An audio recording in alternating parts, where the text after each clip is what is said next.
Alright, we're back at you again. We're going to be doing a short one.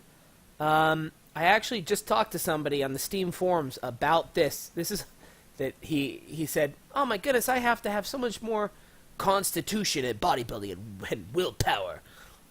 You know, I just imagine that's how they say it. Because of these fights, because these guys, you know, whack me and I can't do anything about it. This is another one of these cases where I didn't even bother to do another video for my newer parties, because I couldn't believe that people are having problems with this battle. So anyway, this is the Incandescent Wanderer. Now this guy's right north, directly north of the twins. So you're going to want to do this directly after fighting the twins. You fight the twins, you go over here. Now this is what you're going to want to do, okay? You're going to want to equip your bow and arrow, your crossbow back onto your ranger. Your ranger's going to have walk in shadow. You're going to use walk in shadow. You're going to walk right up to the incandescent warrior, right in his face, shoot a static cloud in his face. Now here's what's going to happen. Either the static cloud is going to work, okay? And if the static cloud works, I'll show you what you do. If the static cloud doesn't work, there's a good chance that your ranger is going to die. Okay? If your ranger dies, you can either choose to save scum and load, which people, you know, get upset at, and they're like, oh, no, you shouldn't do that. Or you can just connect the chain, boop, connect the chain back, completing the chain, click teleport back to your homestead. It'll drag the body of the person, that your ranger who's dead, back to the homestead with you. Then what do? You resurrect your ranger. You come back to this spot and repeat, which is all in the game mechanics. Okay, so if you don't want to do any of this because you say, oh, I don't like saves coming. Fine, there's another way you can do it. Let her die, or let your ranger die. You know, connect the chain, travel back to the homestead, resurrect him, continue. Okay, but here's what we're gonna do. I'm gonna show you what happens. So you're gonna do your walk in shadow here. Get your ranger. You're gonna run him up. And here's what you're going to do.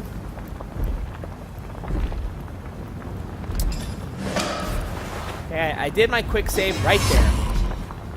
I did my static cloud. Boom. There's my static cloud. Now right here, static cloud, you saw the stunned, okay? If you're doing an honor mode run, you stun this. If he doesn't stun, click F8, do a quick load, do the shot again, do the shot again, do the shot again. If you don't want to do that, you think that's cheating, let your ranger die. Let him die.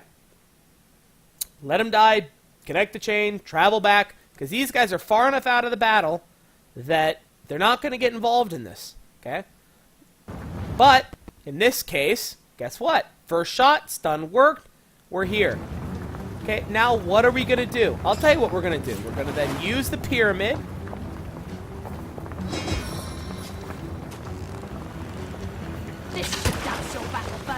See, she's already stunned him. I use a water arrow. I'm thinking the water's going to do more damage, which historically it does, which is why you've just fought in the twins, and you remember from that video you're going to have your water wands equipped. Well, keep them equipped, because they're going to do more damage against this guy.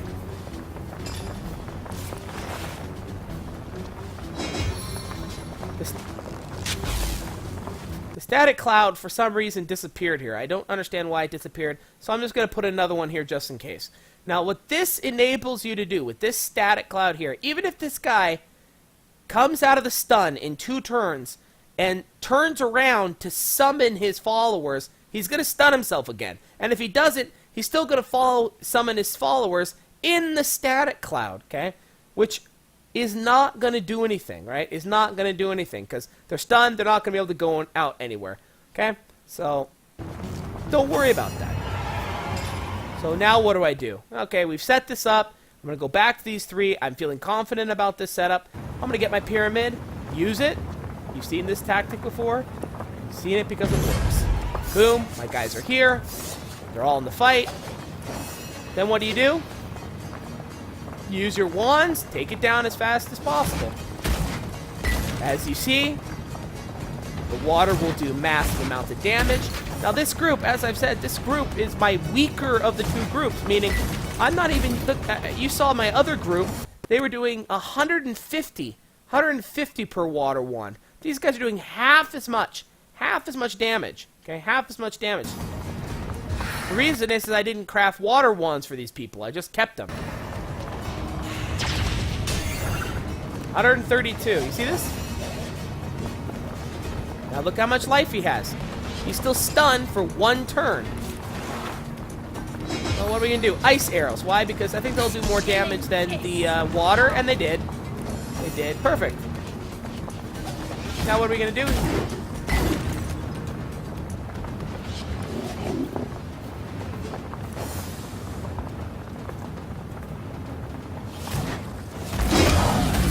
Wow. Finished him off. Okay. How much damage did I take? None. No damage. So here's somebody telling me once again. Here's my voice. You need more bodybuilding. There it is. You need more bodybuilding. You need more willpower. You need more constitution. No, you don't. No, you don't. You do not need that for these fights. You need to set your crap up right. Look how much damage he took. None. And this was like I've said, this was the party I did over a year ago, before I even wrote my guide on Steam. Okay? The group that I have now, if you follow my Steam guide, is substantially better than this, and will deal substantially more damage than you just saw here on Tactician and Honor mode than you just saw here. And how much damage did he do? None. Why? CC. If you're dealing damage and he can't move, you don't need HP, you don't need willpower, you don't need bodybuilding. Why? Because they're never touching you. They're never touching you. And not to mention the fact that even with that fact, my guide still goes over constitution and building your people right. So anyway, this is not a hard fight. If you're struggling with this fight, you know, God bless your soul. You're not fighting it right. You're doing something stupid. You're running up right in his face. You're letting the fight start. The guy then summons people. You have low initiative because you don't have leadership. He gets to go first. All of his little dudes get to go first. They rush you. They blow you up. You die. And then you go, well, see, you need willpower and bodybuilding. No. You need to not build your people like crap. You need to not play like crap. You know, play like crap, you don't build like crap. Guess what? This is how it plays out right here. No damage. Smackdown. Okay, so and here's one of the star stones. Take this on your way up. Take it on your way up. There's a waypoint here. I put them in a backpack and then in the cage just so I can clearly show you. And that's it. Bada beam, bada boom. Okay. And like I said, you don't like to quick save, quick load? Fine. You think that's cheating? Fine. All it does, in my opinion, in a case like this, is save on the hassle. It just saves on the hassle because you can let her go out here, you can let her die. Okay, great. Woo! You know, so much more difficult because then I can just connect the chain, which you can do. Connect the chain because she's dead.